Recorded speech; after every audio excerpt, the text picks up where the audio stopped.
दादा हे मोहीम दर रविवारी होते ना?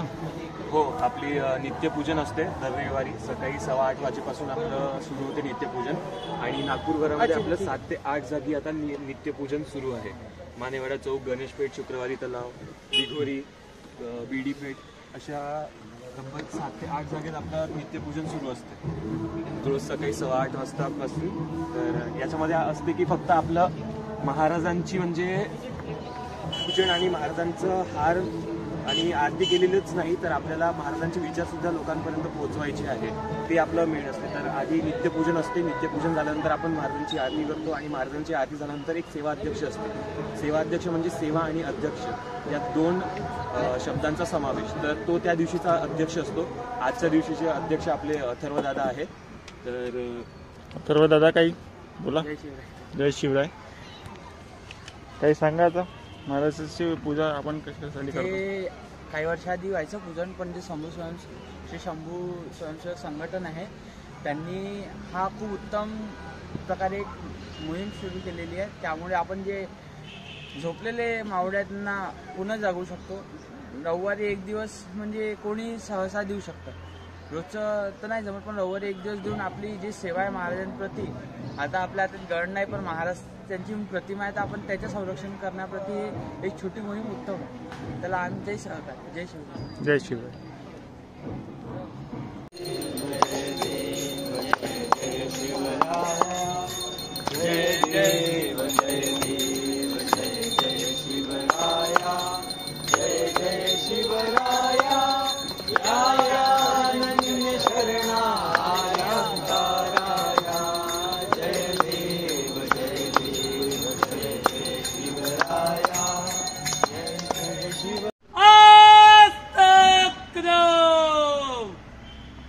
वज्रज्वालकृत अष्टावधान चकृत पुण्यश्लोक राजमाता राष्ट्रमाता माँसाहेब जिजाऊसाहेबांचा विजय असो. महाराज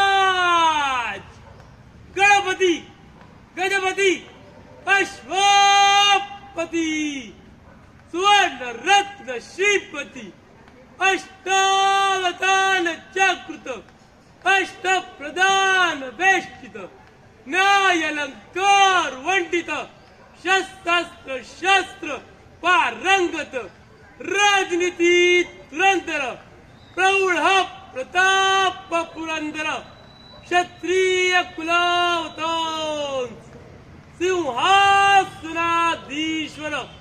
महाराजाधिराज राजा शिव छत्रपती महाराजांचा विजय असो.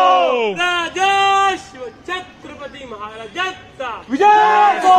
राजा शिव छत्रपती महाराजांचा विजय असो. धर्मशास्त्र पंडित ब्राह्मण प्रतिपालक नायक गोविंद महापराक्रमी महातेजस्वी चारित्र संपन्न सर्जा रघुरंदर रुद्रशंभू शिवपुत्र धर्मवीर छत्रपती संभाजी महाराजांचा विजय असो. छत्रपती संभाजी महाराजांचा विजय असो. नमो पार्वते पते हर हर महादेव. हर हर महादेव. जय भवानी. जय शिवराय. आज मी 2 शब्द महाराजांबद्दल बोलणार. एक तुम्हाला एक छोटी कथा सांगेल महाराजांची. लहानपणाची ते 14 वर्षाचे होतं. तेव्हा काय झालं, असा भर दरबार बसला होता. तिथे एक तुम्हाला माहिती आहे गावात शेतकऱ्यांचं जे कर्ज राहतं, एका माणसापासून कर्ज घेतात ते शेतीसाठी आणि मग त्यांना शेत त्यांच्याकडे गहाण ठेवतात. म्हणजे आपल्याला शेतीला काही पैसा हवा ते शेत गहाण ठेवतात आणि त्यांच्याकडून पैसे घेऊन शेती करतात. तर तसंच एक सुरू होतं त्यांचं गावात.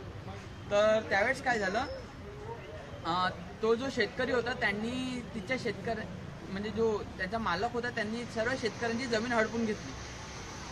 त्यांनी त्यांचं कर्जही उतरवलं, हे केलं, पण तो जमीन द्यायला तयार नव्हता. तर गादीवर एक 14 वर्षाचा मुलगा बसलेला होता. त्याच्या समोर तो गेला, दिसायला एकदम धाडधिप्पड, मोठ्या मोठ्या मिशा. त्यांनी त्याला विचारलं, तू का बरं त्यांना शेती नाही देतो? मला नाही द्यायची, तुम्हाला काय करायचं करून घ्या तुम्ही. तिथे गादीवर 14 वर्षाचा मुलगा बसला आणि तो माणूस 40-42 वर्षाचा एकदम पहिलवान बघितला तुम्ही त्यासारखा. तर तो म्हणाला, तुम्हाला जे करायचं करून घ्या.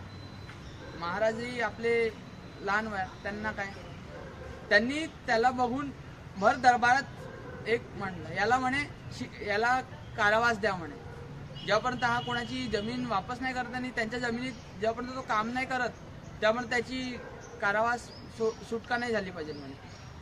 तो 14 वर्षाचा मुलगा एवढ्या मोठ्या धारदिप्पण माणसाला पाहून न घाबरता न्याय देतो. त्याच्याकडे पूर्ण दरबार बघून राहिला. एवढी साहस महाराजांच्या याच्यात होती. 14 वर्षात एवढी त्यांची कीर्ती असायची. आणि एक प्रसंग सांगू इच्छितो. एक वेळा महाराज आपल्या वडिलांसोबत मुघलांच्या दरबारात गेले. त्यावेळेस महाराजांचे वडील शहाजीराजे त्यांचे काय म्हणते एक गुलाम म्हणता येईल किंवा सरदार होते. तर त्यांच्याकडे गेले. तर तिथे एक रीत असतं, आपण कोणत्याही दरबारात जातो तिथे मुजरा करतो. आपण महाराजांसमोर मुजरा करतो तर त्यांच्यासमोर मुजरा करायचो. तिथे शहाजीराजेंनी मुजरा केला पण महाराज उकले ना. महाराजांना म्हटलं मुजरा कर.